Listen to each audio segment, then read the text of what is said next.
दिल पे लगेगी तभी बात बनेगी। दोस्तों, ये कहानी एक ऐसे शहर की है जहां रातें जल्दी उतर आती थीं और सन्नाटा गोलियों की आवाज से टूटता था। इसी शहर में एक नाम था जिसे लोग फुसफुसा कर लेते थे, शेखावत। पुलिस रिकॉर्ड में वह एक कुख्यात हिस्ट्री शीटर था, गैंगवार, उगाही और काले धंधों का नामी चेहरा। पर शेखावत के भीतर कहीं एक इंसान भी था जिसे किसी ने देखने की कोशिश नहीं की। शेखावत की जिंदगी में सब कुछ तय सा था। सुबह गैंग की मीटिंग, दोपहर में कलेक्शन, रात में शराब और सिगरेट। मगर एक दिन बस स्टॉप पर उसकी जिंदगी की दिशा बदल गई। अनन्या, एक साधारण सी लड़की, आंखों में ईमानदारी, हाथ में किताबें। शेखावत की नजरें ठहर गई। उसे खुद पर हंसी आई। हिस्ट्री शीटर और मोहब्बत। अनन्या सरकारी स्कूल में पढ़ाती थी। शेखावत उससे पहली बार टकराया तो माफी भी ठीक से नहीं मांग पाया। अगले कुछ दिनों तक वह उसी बस स्टॉप पर खड़ा रहने लगा, बिना किसी इरादे के। अनन्या ने भी उसे नोटिस किया। बातों बातों में दोस्ती हुई और दोस्ती कब मोहब्बत में बदल गई, पता ही नहीं चला। शेखावत ने पहली बार अपने हाथों पर लगे खून को महसूस किया। उसे लगा जैसे अनन्या की मुस्कान उसके पापों पर सवाल कर रही है। एक रात उसने अपने गैंग को बुलाया और कहा, आज के बाद कोई गैर कानूनी काम नहीं, मैं ये सब छोड़ रहा हूँ। ये सुनकर गैंग में एक जोर की हंसी गूंजी। गैंग का सरगना बब्बन सिंह बोला, शेखावत, प्यार में पड़े हो। ये शहर प्यार नहीं खौफ से चलता है। शेखावत ने हथियार मेज पर रख दिए, पर मैं अब इस खेल में नहीं। और उसी रात से पीछा शुरू हो गया। गैंग को डर था कि शेखावत पुलिस का गवाह बन जाएगा। उधर पुलिस इंस्पेक्टर देवेंद्राना कई सालों से शेखावत के पीछे पड़ा था। उसे खबर मिली कि शेखावत सुधर रहा है। राणा के लिए ये जाल था, या तो शेखावत सचमुच बदले या बड़ा खेल खेले। अनन्या को जब शेखावत के अतीत का पता चला, उसकी दुनिया हिल गई। उसने पूछा, क्या तुम मुझे धोखा दे रहे थे? शेखावत की आंखें नम थी। नहीं, मैं तुम्हारे लिए खुद को बदलना चाहता हूं। अनन्या ने एक शर्त रखी, सब छोड़ो, शहर छोड़ो। शेखावत मान गया, मगर शहर किसी को इतनी आसानी से जाने नहीं देता। एक शाम स्कूल से लौटते वक्त अनन्या का पीछा किया गया। शेखावत वक्त पर पहुंच गया और गोली हवा में चल चुकी थी। चेतावनी साफ थी। उसी रात इंस्पेक्टर राणा ने शेखावत को बुलाया। अगर सच में बदलना चाहते हो तो हमारी मदद करो, वरना तुम्हारी मोहब्बत सुरक्षित नहीं रहेगी। शेखावत दो आग के बीच फंस गया, पुलिस और गैंग। हर रास्ता खून से भरा। उसने अनन्या से सच छुपाया ताकि वह डर ना जाए, लेकिन डर घर के दरवाजे तक आ चुका था। अगली सुबह शहर में खबर फैल गई। बब्बन सिंह ने शेखावत के सिर पर इनाम रखवा दिया और पुलिस ने उसे वांछित सूची में ऊपर कर दिया। शेखावत और अनन्या ने भागने की तैयारी की। ट्रेन की टिकटें हाथ में थीं, प्लेटफॉर्म पर भीड़ थी, पर शेखावत का दिल भारी था। उसे एहसास था, ये भागना अस्थायी है, कुछ कर्ज खून से ही चुकते हैं। ट्रेन की सीटी बजी, तभी दूर से सायरन और गोलियों की आवाज आई। शेखावत ने अनन्या का हाथ कसकर पकड़ा। उसकी आंखों में एक अजीब सी शांति थी, जैसे वह आने वाले सच को देख चुका हो। ट्रेन छूट चुकी थी। प्लेटफॉर्म पर बस सायरन की गूंज रह गई थी। अनन्या की आंखों में आंसू थे और शेखावत की आंखों में फैसला। उस रात दोनों एक पुराने धर्मशाला में छुपे। बाहर बारिश हो रही थी, जैसे आसमान भी उनके हालात पर रो रहा हो। अनन्या ने कांपती आवाज में पूछा, हम कब तक भागते रहेंगे शेखावत? शेखावत चुप रहा। पहली बार उसके पास कोई जवाब नहीं था। उसने बस इतना कहा, जब तक सांस है। अगले दिन अखबार की सुर्खी ने अनन्या की रूह हिला दी। हिस्ट्री शीटर शेखावत मुठभेड़ में फरार, सूचना देने वाले को 1 लाख का इनाम। अनन्या को एहसास हुआ कि अब शेखावत सिर्फ उसका प्यार नहीं पूरे सिस्टम का दुश्मन बन चुका है। इंस्पेक्टर देवेंद्र राणा ने चाल चली। उसने अनन्या को थाने बुलाया। कमरे में सन्नाटा था। दीवार पर शेखावत की तस्वीर टंगी थी। राणा ने पूछा, तुम जानती हो यह आदमी कौन है? अनन्या की आवाज भारी हो गई। हाँ, पर मैं ये भी जानती हूँ कि वह अब वो इंसान नहीं रहा। राणा ने फाइल मेज पर पटकी। कानून उसके बदलने को नहीं देखता। हमें या तो उसका शव चाहिए या उसकी गवाही, और गैंग को सिर्फ उसका सिर। अनन्या बाहर निकली तो उसके पैरों तले जमीन नहीं थी। उसी शाम बब्बन सिंह का आदमी मिला। दीदी, शेखावत भाई जिंदा रहे ये किसी को मंजूर नहीं। सोच लो, वरना स्कूल, बच्चे सब खतरे में। धमकी साफ थी। प्यार अब अकेला नहीं रहा था। उसके साथ डर, जिम्मेदारी और मासूम जिंदगियां जुड़ गई थी। शेखावत को सब समझ आ रहा था। उसने अनन्या को पास बैठाकर कहा, अगर मुझे कुछ हो जाए तो तुम मजबूत रहना। अनन्या फूट पड़ी। ऐसी बातें मत करो, मैं तुम्हें खो नहीं सकती। शेखावत ने पहली बार अपना अतीत पूरी तरह कबूला। कितनी लाशें, कितनी गलतियां, मेरी सजा तय है अनन्या। फर्क बस इतना है, सजा किसके हाथों से मिलेगी। उसी रात पुलिस और गैंग दोनों ने धर्मशाला को घेर लिया। गोलियां चलने लगी। शेखावत ने अनन्या को पीछे धकेला। अगर मैं जिंदा पकड़ा गया तो ये लोग तुम्हें नहीं छोड़ेंगे। अनन्या का दिल मानने को तैयार नहीं था, मगर बाहर बच्चों की चीखें सुनाई दी। पास के मकान में आग लग चुकी थी। ये जंग अब सिर्फ उनकी नहीं रही। शेखावत ने अनन्या के हाथ में पिस्तौल रख दी। उसके हाथ कांप रहे थे। ये इकलौता रास्ता है। शेखावत ने कहा, मेरी मौत से ये सब रुकेगा। नहीं, मैं नहीं कर सकती। अनन्या सिसक उठी। बाहर से राणा की आवाज आई, अनन्या, अगर उसे नहीं रोका गया तो और लोग मरेंगे। शेखावत मुस्कुराया, वो मुस्कान जो अनन्या ने पहली बार बस स्टॉप पर देखी थी। मेरे लिए नहीं, उनके लिए। उसने कहा। अनन्या ने आंखें बंद कर लीं। एक पल जो उम्र भर का बोझ बन गया। धमाके की आवाज गूंजी। जब आंखें खुली, शेखावत जमीन पर था। उसकी नजरें अनन्या पर टिकी थी। शिकायत नहीं, सुकून था। पुलिस अंदर आई। गैंग पीछे हट गया। सब शांत हो गया। अनन्या शेखावत के पास बैठी रही। उसकी गोद में शेखावत का खून था, और उसी खून में उसकी मोहब्बत की कीमत। इंस्पेक्टर राणा ने फाइल बंद की। Case closed. शहर में उस दिन के बाद गोलियां कम चली, मगर एक स्कूल टीचर की आंखों में हमेशा एक हिस्ट्री शीटर जिंदा रहा, जो प्यार में सुधर गया था और उसी प्यार की मजबूरी में अपने प्यार के हाथों मारा गया। शहर में शेखावत के मरने की खबर ने सब कुछ शांत कर दिया था। पुलिस की फाइलें बंद हो चुकी थी।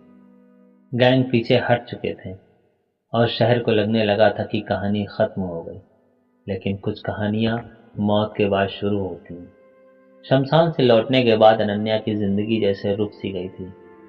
वही स्कूल, वही बच्चे, वही रास्ता, पर सब सूना। रात को अक्सर उसे वही मुस्कुराहट याद आती, वही आंखें, और फिर एक सवाल उसे चैन नहीं लेने देता, क्या राघव सच में मर गया? 10वां दिन था। अनन्या ने शेखावत की बची हुई चीजें समेटनी शुरू की। तभी उसकी नजर एक पुराने बैग पर पड़ी जो उसने पहले कभी नहीं देखा। बैग के अंदर एक डायरी और एक टूटा हुआ लॉकेट था।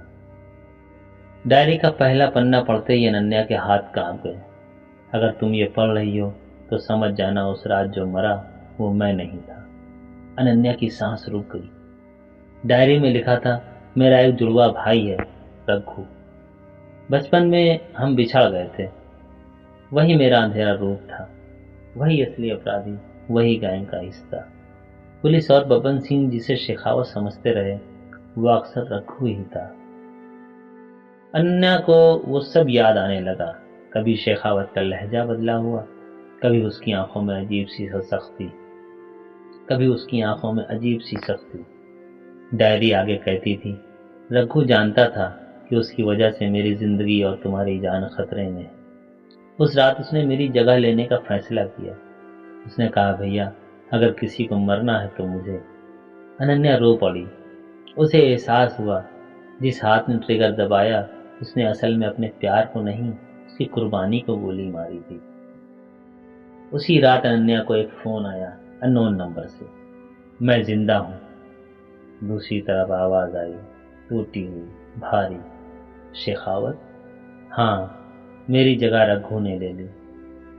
उसकी मौत ने मुझे आजाद कर दिया, लेकिन तुम्हारे गुनाह के बोझ के साथ।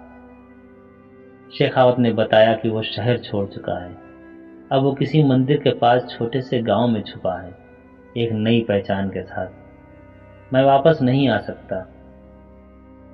शेखावत ने कहा, अगर सच्चाई सामने आई तो रघु की कुर्बानी बेकार हो जाएगी। अनन्या समझ चुकी थी, ये कहानी प्रेम की नहीं, प्रायश्चित की थी। अगले दिन इंस्पेक्टर राणा को भी शक हुआ। पोस्टमार्टम रिपोर्ट में पुराना जलने का निशान था, जो शेखावत के शरीर पर कभी नहीं था। राणा ने फाइल फिर खोली पर बंद कर दी। उसने खुद से कहा, कभी इंसाफ कानून से नहीं, चुप्पी से होता है। सालों बाद शहर में एक स्कूल खुला, रघु मेमोरियल स्कूल।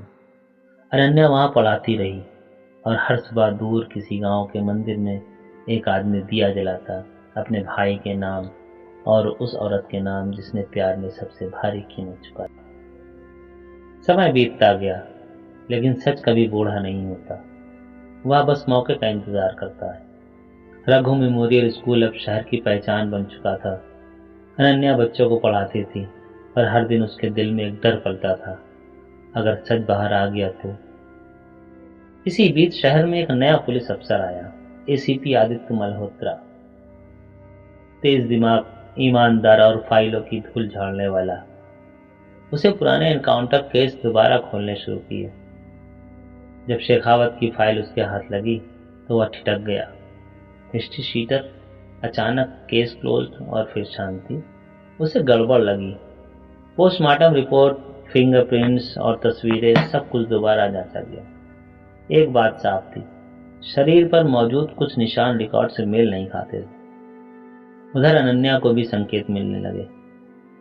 स्कूल के बाहर एक आदमी उसे दूर से देखता, वही आंखें, वही चाल। बबन सिंह का पुराना आदमी कालू। कालू को शक था, गैंग के अंदर भी फुसफुसाहट शुरू हो गई। अगर शेखावत मरा होता तो शहर में डर क्यों नहीं लौटा। एक रात अनन्या के स्कूल के गेट पर चिट्ठी मिली, जो मरा वो सही आदमी नहीं था। अनन्या की सांसें तेज हो गईं। उसने उसी रात शेखावत को फोन किया।